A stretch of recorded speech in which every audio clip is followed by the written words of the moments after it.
Y en la Ciudad de México se han registrado al menos 10 microsismos este jueves.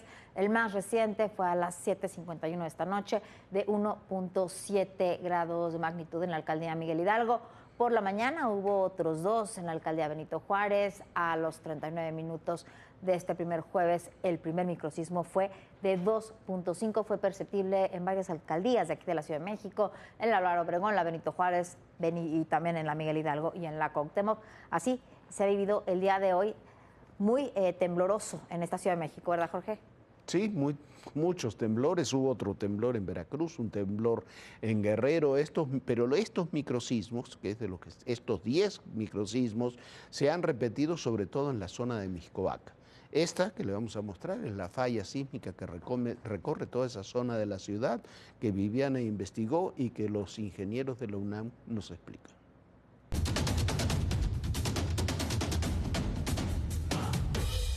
¿Cómo es, doctor? Muchísimas gracias por esta plática. ¿Qué se descubre esta falla? Bueno, en realidad la razón por la que nos encontramos esta falla geológica en la zona de Mixcoac tiene como motivo la última secuencia de sismos que sentimos en diciembre y enero del año pasado y a principios de este año. Lo que hicimos, nosotros somos un grupo de ingenieros civiles, ingenieros geofísicos, electrónicos, y estamos más preocupados sobre todo por lo que estaba ocurriendo con la vivienda, ¿no? Que había reportes de daños. Entonces decidimos de manera conjunta establecer una serie de sitios de medición para poder monitorear todo lo que estaba pasando en esta zona en general.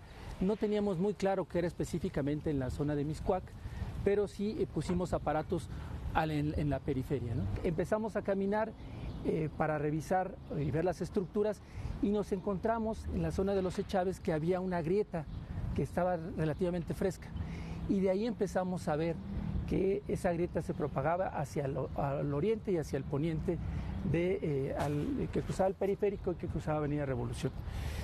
Y ya con información de los datos, de los daños, de los epicentros que habíamos recalculado, regresamos al laboratorio y vimos que pues, con esa información no era suficiente. Entonces, con información satelital, empezamos a hacer cálculos y vimos que había una subsidencia, es decir, había bajado la parte norte de la grieta con respecto a la parte sur.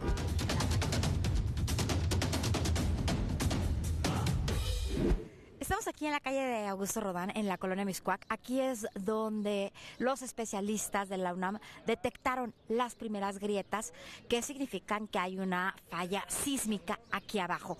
¿Cómo fue que se detectan estas grietas? Y de hecho lo podemos ver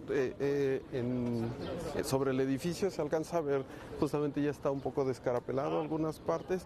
En realidad, bueno, nosotros la veníamos siguiendo caminando, entonces pasaba por aquí, por lo visto ya lo repararon, pasa por acá y se va pues entre estos dos casas y atraviesa estos edificios y sale del otro lado. Nosotros veníamos caminando en la dirección opuesta y justamente fue lo último que encontramos.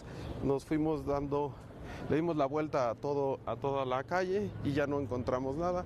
La Universidad Panamericana también nos ayudó y ya nos permitió entrar. Ya revisamos, no hay ninguna ningún rastro de falla. Así es que literalmente aquí acaba. Se tenía mucho miedo por parte de la ciudadanía que se hicieran estas grietas, o por el drenaje o porque se estaba extrayendo mucha agua del subsuelo, pero ustedes en el Instituto de Ingeniería de la UNAM están seguros que es una falla sísmica precisamente por los sismos y los temblores que hemos tenido.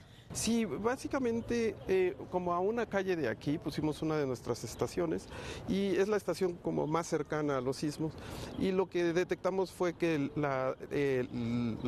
primer arribo de las ondas y el segundo arribo, que serían las ondas SIP, el tiempo que hay entre ellos dos sería necesario al menos 1 kilómetro para que hubiera esa separación entre esas dos ondas, o sea que más o menos está a 1 kilómetro de profundidad de aquí.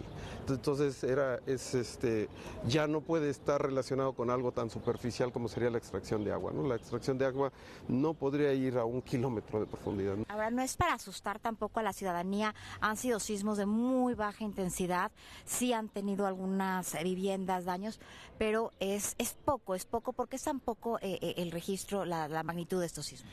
Ok, tenemos que separar un poco, ¿no? O sea, la intensidad y la magnitud. La magnitud sería la energía que se necesita para que se rompa la roca y que se genere un sismo. Y la intensidad sería cómo se siente en diferentes lugares, ¿no? Pero ¿cómo sabes si es una grieta causada por un sismo que viene de un poco más lejos a que la falla sísmica esté justo en donde estamos parados? Por el tipo de fallamiento en la estructura. Por ejemplo, las estructuras pueden fallar por la vibración, cuando el sismo viene, digamos, está lejano, o pueden fallar por algo similar a lo que ocurre en un desplazamiento diferencial por hundimientos en la Ciudad de México, ¿no? Cuando va uno al centro ve que están las casas o los edificios están distorsionados en la base, en la cimentación, y eso causa grietas, daños en la estructura. Y eso es más o menos lo que vimos aquí.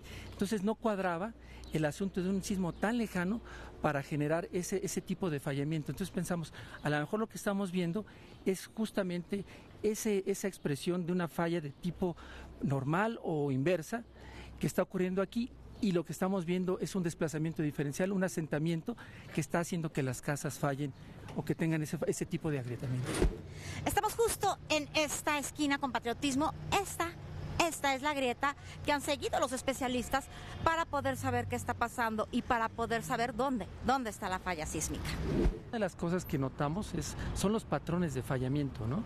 De la estructura. Cuando, como te comentaba anteriormente, el sismo viene de lejos, excita la estructura de manera diferente. Y esto se ve como un patrón en el que hay un hundimiento y como que jala la estructura de mi lado izquierdo, y este lado se queda prácticamente y no se mueve. Entonces, como que se desgarra la estructura, se abre la estructura y se generan ese tipo de grietas que vemos ahí.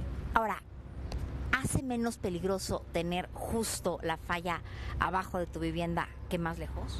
Bueno, en realidad sería, digamos, la grieta, que la tengas aquí, pues puedes de alguna forma controlar. Hay muchos métodos para controlar este tipo de estructuras que se presentan por fallamientos, digamos, más profundos. Me decías, por ejemplo, que hay una universidad muy grande, muy cerca de San Francisco, que se llama Berkeley, y tiene un estadio enorme, y el estadio se construyó con la falla. Así es, ese es un estadio, digamos, icónico, ¿no? Porque la falla justamente cruza el estadio, y el estadio está diseñado para que pueda soportar cualquier movimiento que ocurre directamente en la falla. Ahí la falla, a diferencia de lo que pensamos que aquí está ocurriendo, está expuesta. Ahí sí la grieta y la falla, digamos, son la misma cosa, ¿no? Aquí no, aquí pensamos que la grieta probablemente es solo esa expresión y la falla está mucho más profunda.